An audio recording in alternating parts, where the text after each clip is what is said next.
एक तो ये साला सुबह सुबह भारत देश में ट्रैफिक जैम हो जाती है और काम पर भी वक्त पर पहुंचना होता। रोजाना यहाँ से गुजरती हूँ, चलो इस गरीब की मदद कर देती हूँ। ये लो कुछ पैसे, ये मेरी तरफ से हैं। कोई खाने की चीज खरीद लेना। मुझे पैसों की जरूरत नहीं है, मैं आपसे एक बात कहना चाहता हूँ। जी, आप क्या कहना चाहते हैं? मैं ये कहना चाहता हूँ कि आप मुझसे शादी कर लो। तेरा दिमाग तो ठीक है, तुम क्या बात कर रहे हो? मेरे पास बहुत बड़ी खबर है, अगर तुम मेरी शर्त मानोगी तो मैं आपको ये खबर दूंगा। ठीक है, मैं आपकी बात मानती हूँ। आप मुझे बताओ क्या होने वाला है। रात यहाँ एक शहर के सबसे व्यस्त चौक पर, जहां ट्रैफिक का शोर और हॉर्न की आवाजें हर पल गूंजती थीं, एक सिग्नल था। इस सिग्नल पर हर सुबह एक खास दृश्य देखने को मिलता। डीएम प्रिया सिंह, जिन्हें सब प्रिया मैम के नाम से जानते थे, अपनी काली स्कॉर्पियो से उतरती और सिग्नल के पास बैठे एक भिखारी को कुछ पैसे देती। यह उनकी रोज की आदत थी। भिखारी का चेहरा मेला और कपड़े फटे हुए थे, लेकिन वह हर बार धन्यवाद करते हुए पैसे ले लेता। प्रिया उसे मुस्कुराते हुए देखती और फिर अपनी गाड़ी में बैठकर ऑफिस की तरफ निकल जाती। प्रिया सिंह एक तेज, निडर और ईमानदार डीएम थीं। 2 साल पहले उनके पति आदित्य मल्होत्रा, जो एक व्यवसायी थे, एक हादसे में निधन हो गए थे। उनकी मौत का गम प्रिया के दिल में हमेशा के लिए रह गया था, लेकिन उन्होंने उस दर्द को अपने काम में डुबो दिया। फिर भी हर सुबह उस भिखारी को पैसे देना उनके लिए एक अजीब सी राहत का कारण बन चुका था। शायद उस भिखारी की उदास आंखों में उन्हें कुछ ऐसा दिखाई देता था जो उनके दिवंगत पति की याद दिलाता था। एक दिन हल्की बारिश के दौरान प्रिया ने हमेशा की तरह भिखारी को पैसे दिए, लेकिन उस दिन भिखारी ने कुछ ऐसा कहा जिसने प्रिया को चौंका दिया। उसने धीमी और कर्कश आवाज में कहा, मैम, आप मुझसे निकाह कर लें। प्रिया ने उसकी ओर देखा, जैसे वह यह जानना चाहती हो कि वह मजाक कर रहा था। प्रिया ने हल्के से हंसते हुए कहा, तुम भी ना कुछ भी बोलते हो, ये लो कुछ और पैसे और जाकर कुछ खा लो।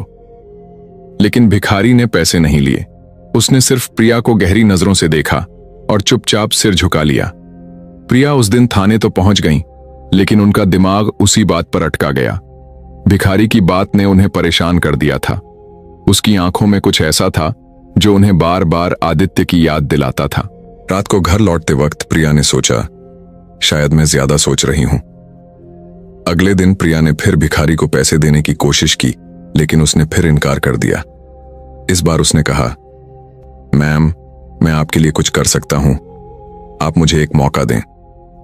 प्रिया को गुस्सा आ गया और उन्होंने सख्त लहजे में कहा, देखो, मैं तुम्हारी मदद करती हूं, इसका मतलब यह नहीं कि तुम कुछ भी बोलोगे, अपनी हद में रहो। लेकिन भिखारी ने हार नहीं मानी। उसने कहा, मैम, मैं जानता हूं आपको लगता है कि मैं पागल हूं, लेकिन मेरी बात सुनिए, मैं आपके लिए कुछ ऐसा कर सकता हूं जो कोई और नहीं कर सकता। प्रिया को उसकी बातों में कुछ अजीब सा आत्मविश्वास महसूस हुआ। उन्होंने उसे एक लंबी नजर से देखा और कहा, ठीक है, बताओ तुम क्या कर सकते हो। भिखारी ने कहा, मैम, शहर में एक बड़ा अपराध होने वाला है, मैं आपको इसकी खबर दे सकता हूं। आ गई एक भिखारी और अपराध की खबर, लेकिन उनकी पुलिस वाली फितरत ने उन्हें रोक लिया। उन्होंने कहा, अच्छा बताओ, क्या खबर है। भिखारी ने धीमी आवाज में कहा, कल रात मैंने सिग्नल के पास एक गोदाम में कुछ लोगों को हथियारों के साथ देखा। वे कुछ बड़ा प्लान बना रहे थे। उसने जगह और कुछ लोगों के हुलिये का भी जिक्र किया। प्रिया सिंह ने उसकी बात को हल्के में लिया, लेकिन फिर भी अपने एक जूनियर अफसर को उस जगह की तफ्तीश के लिए भेजा। अगले दिन पुलिस ने छापा मारा और वहां से गैर कानूनी हथियारों की एक बड़ी मात्रा बरामद की। प्रिया हैरान थी, एक भिखारी ने इतनी सटीक जानकारी कैसे दी। उन्होंने अगले दिन सिग्नल पर भिखारी से बात करने का फैसला किया। जब वह सिग्नल पर पहुंची, भिखारी वहीं बैठा था। प्रिया ने उससे पूछा, तुमने वह जानकारी कैसे दी, तुम हकीकत में कौन हो। भिखारी ने मुस्कुराते हुए कहा, मैम, मैं वही हूं जो दिखता हूं, लेकिन मैं इस शहर को आपसे बेहतर जानता हूं। उसकी बातों में एक राज था। अगले कुछ हफ्तों में भिखारी ने प्रिया को कई छोटे बड़े अपराधों की खबरें दी और हर बार उसकी जानकारी सही साबित हुई। प्रिया अब उसे सिर्फ एक भिखारी नहीं मानती थी। वह समझ गई थी कि इस आदमी के पीछे कोई बड़ा राज है, लेकिन वह यह भी जानती थी कि जल्दबाजी में उससे सवाल करना ठीक नहीं होगा। समय के साथ प्रिया और भिखारी के बीच एक अजीब सा रिश्ता बन गया। प्रिया अब उसे पैसे नहीं देती थी, बल्कि उससे बात करती थी। भिखारी कभी कभी ऐसी बातें करता जो प्रिया को आदित्य की याद दिलाती। जैसे एक दिन उसने कहा, मैम, आपको याद है, आप कहती थीं कि बारिश में कॉफी पीने का मजा ही अलग होता है। प्रिया चौंक गई। ये बात उन्होंने सिर्फ आदित्य से कही थी, लेकिन उन्होंने खुद को संभाला और हंसकर बात को टाल दिया। एक रात जब प्रिया थाने से देर से घर लौट रही थी, उनकी गाड़ी अचानक खराब हो गई। बारिश तेज थी और सड़क सुनसान थी। तभी भिखारी वहां पहुंच गया, जैसे वह पहले से जानता हो कि प्रिया को मदद चाहिए। उसने गाड़ी ठीक करने में उनकी मदद की और कहा, मैम, आप अकेले इतनी रात को न निकला करें। उसकी आवाज में एक अजीब सी चिंता थी। प्रिया ने उस रात भिखारी को अपने घर चलने को कहा। पहले तो उसने मना किया, लेकिन प्रिया के जिद करने पर मान गया। घर पहुंचकर प्रिया ने उसे खाना दिया। खाना खाते वक्त भिखारी ने कहा, मैम, ये खाना, ये स्वाद मुझे बहुत पुरानी याद दिलाता है। प्रिया का दिल तेजी से धड़कने लगा, लेकिन उन्होंने उससे कुछ नहीं पूछा। अगले दिन प्रिया ने अपने एक पुराने दोस्त और फोरेंसिक विशेषज्ञ कामलिश राठौर को बुलाया और भिखारी की तस्वीर दिखाई, जो उन्होंने चुपके से खींची थी। कामलिश ने तस्वीर को गौर से देखा और कहा, प्रिया, इस आदमी का चेहरा मुझे जाना पहचाना लगता है, लेकिन मैं यकीन से कुछ नहीं कह सकता। मुझे कुछ टेस्ट करने होंगे।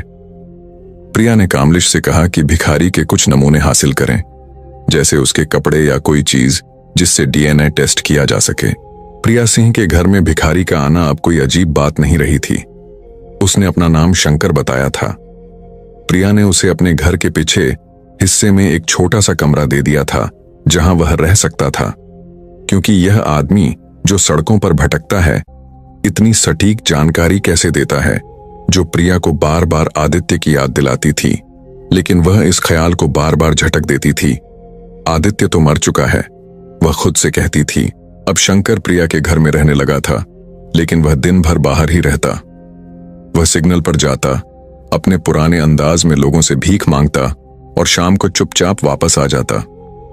प्रिया ने उससे कई बार पूछा, शंकर, तुम अब भी सिग्नल पर क्यों जाते हो? मैं तुम्हें जो चाहिए दे सकती हूं। लेकिन शंकर हर बार मुस्कुराकर कहता, मैम, सिग्नल मेरी दुनिया है। एक दिन प्रिया को थाने से एक कॉल मिली। शहर के एक गोदाम में आग लग गई थी। यह वही गोदाम था जहां कुछ हफ्ते पहले शंकर की सूचना पर पुलिस ने छापा मारा था। प्रिया तुरंत मौके पर पहुंची। आग इतनी भयंकर थी कि गोदाम का आधा हिस्सा जलकर राख हो चुका था, लेकिन वहां कुछ ऐसा मिला जिसने प्रिया को चौंका दिया। आग में जलकर कुछ कागजों की एक पुरानी तस्वीर बच गई थी, जिसमें एक आदमी का चेहरा था जो प्रिया के पति आदित्य से बहुत मिलता जुलता था। तस्वीर के पीछे लिखा था, आदित्य 2018। प्रिया का दिल जोर जोर से धड़कने लगा और उन्होंने वह तस्वीर अपने बैग में रखकर थाने वापस चली आईं। इस रात प्रिया सो न सकी। क्या यह वाकई आदित्य था? लेकिन यह कैसे मुमकिन था? आदित्य की मौत तो एक कार हादसे में हुई थी। पुलिस ने उसकी लाश की पहचान की थी। फिर यह तस्वीर यहां कैसे आई? अगले दिन प्रिया ने शंकर से इस बारे में बात करने का फैसला किया, लेकिन वह सिग्नल पर नहीं था। प्रिया ने उसे ढूंढने की कोशिश की, लेकिन वह जैसे हवा में गायब हो गया था। प्रिया को चिंता होने लगी। क्या शंकर को कुछ हो गया, या उसने कुछ ऐसा देख लिया था जिससे उसे छिपना पड़ा? शाम को जब प्रिया घर लौटी, शंकर उनके घर के बाहर बैठा था। उसका चेहरा थका हुआ था और उसके कपड़े गंदे हो चुके थे। प्रिया ने उससे पूछा, शंकर, तुम कहां थे? मैं तुम्हें ढूंढ रही थी। शंकर ने धीमी आवाज में कहा, मैम, मुझे कुछ काम था, आप चिंता ना करें। प्रिया ने उसे तस्वीर के बारे में सवाल करने का इरादा किया, लेकिन फिर रुक गई। शंकर, तुम सूरज गुप्ता को जानते हो? शंकर ने एक पल के लिए प्रिया की आंखों में देखा, फिर नजरें झुका लीं। मैम, इस शहर में कौन किसे नहीं जानता? वह बड़ा आदमी है। उसके अंदाज में कुछ ऐसा था जो प्रिया को और ज्यादा शक में डाल गया। प्रिया सिंह ने आदित्य की यादों को झटकने की कोशिश की, सूरज गुप्ता के गोदाम में लगी आग की तफ्तीश की, और पता चला कि यह आग एक हादसा नहीं थी, बल्कि जानबूझकर लगाई गई थी। प्रिया ने अपने इंस्पेक्टर को शंकर पर नजर रखने को कहा। शंकर हर रात चौराहे के करीब एक खंडहर में जाता था, जहां उसे कुछ गैर कानूनी दस्तावेज मिले। प्रिया ने फैसला किया कि शंकर से सच उगलवाना जरूरी है। उसने शंकर को घर बुलाया, आदित्य की तस्वीर दिखाई और पूछा, "यह कौन है?" शंकर ने कहा, "वक्त ही सच दिखाएगा, लेकिन मैं आपकी कभी नकलान नहीं करूंगा।" प्रिया ने शंकर से एक और महत्वपूर्ण सूचना ली कि सूरज गुप्ता के दफ्तर में एक गुप्त तहखाना है, जहां वह गैर कानूनी दस्तावेज छिपाता है।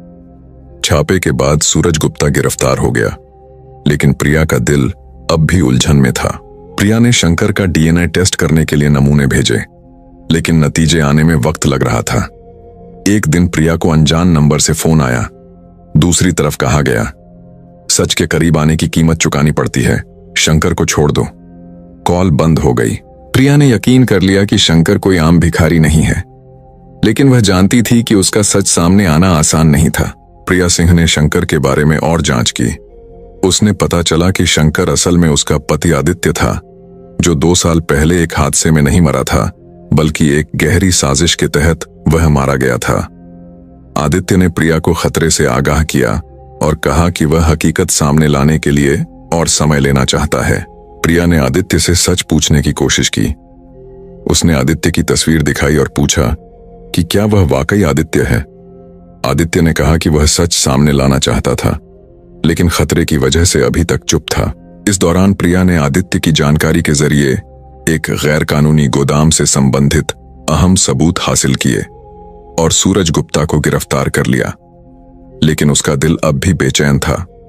वह समझ नहीं पाई थी कि शंकर की हकीकत आखिरकार क्या है। प्रिया ने फैसला किया कि वह खुद शंकर का पीछा करेगी और सच का पता लगाएगी। उसने एक रात शंकर को एक पुराने कारखाने के पास पाया, जहां आदित्य ने प्रिया को राज खोलने की कोशिश की और कहा कि वह आदित्य ही है। प्रिया के दिल में कई सवाल थे, लेकिन वह आखिरकार सच जानने में सफल हो गई। आदित्य ने इस राज का खुलासा किया कि वह जिंदा है और उसने प्रिया के साथ अपनी जिंदगी की नई शुरुआत करने का फैसला किया।